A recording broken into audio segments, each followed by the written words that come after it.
Ndërkohë, dua të bëj një monolog për edukatën.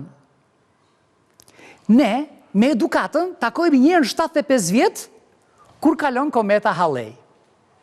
Po për çfarë na duhet edukata? E para, ndonjëherë të shpëton jetën.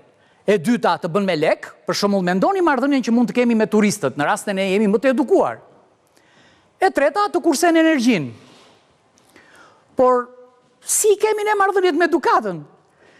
Nuk po ndërhyj këtu se ju e dini më mirë, e dini shumë më mirë se mua, sepse ju bashkë me mua jemi autor të edukatës tonë të përgjithshme.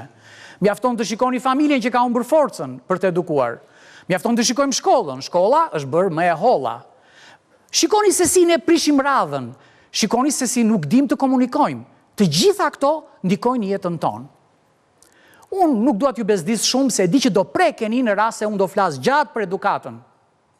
Por dua t'ju them vetëm një fjali, që thot Liza në botën e çuditërave. Mendo me edukat, kurse në kohë.